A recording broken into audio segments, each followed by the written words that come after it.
प्रिय मित्रों, नमस्कार। ज्योतिषी के कार्यक्रम में आप सबका हार्दिक स्वागत है। मैं हूं डॉक्टर एच.एस. रावत।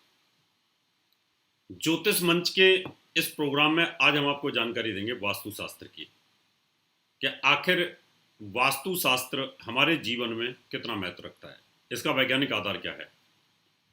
आज हम आपको बताएंगे कि हमारे सराउंडिंग, हमारे घर के सराउंडिंग जहां हम सोते हैं, उसके चारों तरफ पेड़ पौधे जो होते हैं उनका महत्व क्या होता है। ये आज हम आपको जानकारी देंगे, क्योंकि जो पेड़ पौधे होते हैं इनका भी हमारे जीवन में बड़ा इफेक्ट होता है।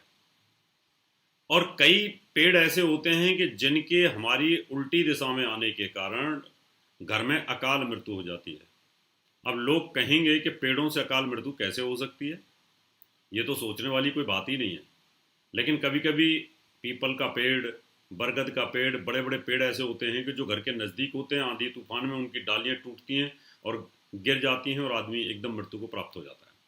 तो आज मैं आपको जानकारी दूंगा, पीपल का पेड़ अगर आपके घर की पूरब दिशा में है तो वो अकाल मृत्यु उस घर में क्यों होती है, तीसरी पीढ़ी तक आते आते उस घर में वंशनाश क्यों हो जाता है और उस घर में बीमार क्यों रहते हैं।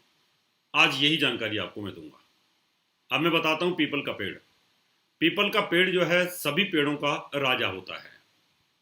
वो इसलिए राजा है कि राउंड द क्लॉक ऑक्सीजन देता है और हर जगह पर कहीं पर भी ये उग जाता है। ये दीवारों पे भी उग जाता है, पक्के महलों में भी उग जाता है। और इस पेड़ के यही एक कारण है कि पूरे वर्ल्ड में पाया जाता है, क्योंकि जो हमारी पृथ्वी है उसके ऊपर पॉल्यूशन ना हो, हमारी जो ऑक्सीजन है वो जहरीली ना हो जाए, इसलिए उसको साफ करता रहता है, ऑक्सीजन देता रहता है, छोड़ता रहता है। अब बात यह आती है कि अगर हमारे घर की पूरब दिशा में पीपल का पेड़ है और राउंड द क्लॉक ऑक्सीजन देता है तो घर के मेंबर को तो बीमार होना नहीं चाहिए, लेकिन फिर क्यों अकाल मृत्यु होती है इसमें। आज मैं इसी विषय से आध्यात्मिक और वैज्ञानिक दोनों पहलुओं पर पर्दा उठाऊंगा, बताऊंगा आपको कि इसके आध्यात्मिक रहस्य क्या हैं और इसके वैज्ञानिक रहस्य भी क्या हैं। पहले हम बताते हैं इसके वैज्ञानिक रहस्य को। ये तो सच है कि सुबह सुबह जब सूर्योदय होता है तो हमें वो जो रोशनी देता है वो एनर्जेटिक रोशनी होती है। उसमें कई विटामिन ऐसे होते हैं जो हमारे शरीर के लिए बहुत पॉजिटिव होते हैं, आंखों के लिए भी, शरीर की चमड़ी के लिए भी, हमारी मेमोरी के लिए भी। अब ये विटामिन्स को जो हमें सुबह सुबह घर में मिलनी चाहिए, हमारे घर के अंदर जो एनर्जीज पॉजिटिव जो सुबह आती है, सूर्य की रोशनियों को आने से पीपल का पेड़ रोक देता है और उन चीज़ों को खुद एब्जॉर्ब करना शुरू कर देता है, क्योंकि ये बहुत ज़्यादा सूर्य की रोशनी को खींचता है। अब सूर्य की रोशनी आई नहीं और सुबह सुबह छाया भेद बन गया। जब छाया भेद बन गया तो घर के अंदर वो जो छाया रहेगी सुबह सुबह, वो हमारे लिए बहुत ही हानिकारक हो जाती है। इसलिए जो घर में बच्चे होते हैं उनको सुबह की रोशनी नहीं मिलती, वो छाया बनती है, छाया भेद बनता है तो उनका डेवलपमेंट रुक जाता है। आपको पता है कि सूर्य की रोशनी से ही पूरी एनर्जी मिलती है हमें। पेड़ पौधे डेवलप होते हैं, सुबह सुबह हरे हो जाते हैं, जानवर भी सुबह सुबह रोशनी जरूर लेते हैं।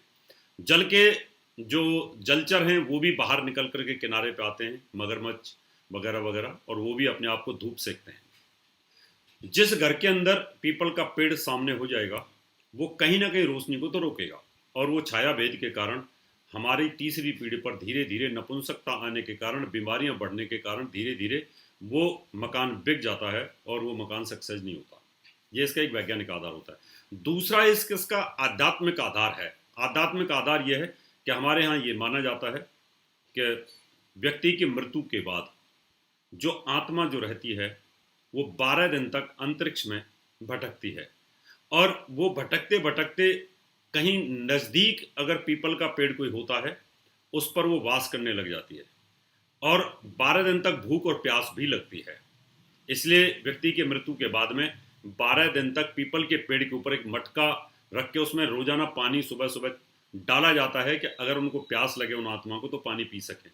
और वहाँ पर हम एक भोजन भी रख के आते हैं, सुबह सुबह एक चंदिया निकालते हैं, जिसके कारण वो जो हमारी आत्मा है जो मृत्यु को प्राप्त हुई है वो उस भोजन का उसको ग्रहण कर सके। ऐसी हमारी मान्यता है।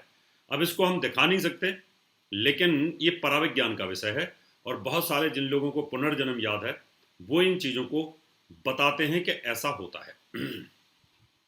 अब जब शमशान घाट पे जितने भी लोगों की मृत्यु होती है, वो जितनी भी आत्माएं होती हैं वो उस पीपल के पेड़ पर ही अपना निवास बना लेती हैं, चाहे वो अकाल मृत्यु वाली है और चाहे वो नेचुरल मृत्यु वाली है, उनको 12 दिन वहीं पर रहना होता है। तो इसलिए पीपल के पेड़ के ऊपर ज़्यादा से ज़्यादा वहाँ पर आत्माओं का वास होना शुरू हो जाता है और वहाँ देवता भी वास करते हैं। इसलिए हम ये कहते हैं कि कुछ दिव्य आत्मा भी होती हैं तो वो भी वहाँ वास करती हैं। इसलिए हमारे शास्त्रों में कहा है कि पीपल के पेड़ के नीचे बैठकर कभी खाना नहीं खाना चाहिए, क्योंकि अगर पीपल के पेड़ के नीचे खाना खाते हैं तो कोई ना कोई आत्मा, कोई दुरात्मा या कोई प्रेतात्मा, कोई भूतात्मा वो आपके साथ चिपक जाती है और वो लग जाती है, क्योंकि आपके पास वो भोजन होता है। इसलिए चलते हुए भी कभी भोजन नहीं करना चाहिए। लोग बहुत सारे गाड़ी में भोजन कर रहे होते हैं, जल्दी में होते हैं, ट्रैवलिंग में कर रहे होते हैं, तो उस कंडीशन में ये सब चीज़ें उचित नहीं है। लेकिन ट्रेन में बहुत सारे लोग जा रहे हैं और भोजन कर रहे होते हैं, लेकिन एक टाइम होता है उसी पर आपको करना चाहिए। लेकिन वहाँ तो मेजॉरिटी में करते हैं और जहाँ बहुत ज़्यादा मेजॉरिटी में लोग होते हैं वहाँ इनका प्रकोप नहीं होता। ये सिंगल आदमी के ऊपर इसका ज़्यादा प्रभाव आता है। तो आपने देखा कि पीपल के पेड़ को कभी भी पूर्व दिशा में अगर आपके है और उसका छाया भेद आपको आता है तो उस मकान को लेना ही नहीं चाहिए, और अगर लेना ही पड़ जाए या पीपल का पेड़ बड़ा हो जाए तो परमिशन लेकर के उसको निश्चित तौर पर वहाँ से हटवा देना चाहिए। अब हटवाना संभव नहीं है तो आप एक पीपल का पेड़ बाकायदा पूजा करके दूसरा पेड़ एक दूसरी दिशा में लगा सकते हैं, पश्चिम में, दक्षिण में, उत्तर दिशा में कहीं पे भी लगा सकते हैं। जब वो पेड़ बड़ा हो जाए तो उसके बदले आप उसको कटवा सकते हैं परमिशन लेकर के, तो फिर वो घर आपका बहुत अच्छा हो जाएगा। इसी तरह की और भी जानकारी लेने के लिए हमारे चैनल को सब्सक्राइब करें और नई वीडियो की नोटिफिकेशन के लिए बेल आइकॉन दबाएं। अगर आप ये वीडियो फेसबुक पर देख रहे हैं तो वीडियो को लाइक और शेयर करें। साथ ही अपनी राय कमेंट बॉक्स में जरूर बताएं। धन्यवाद।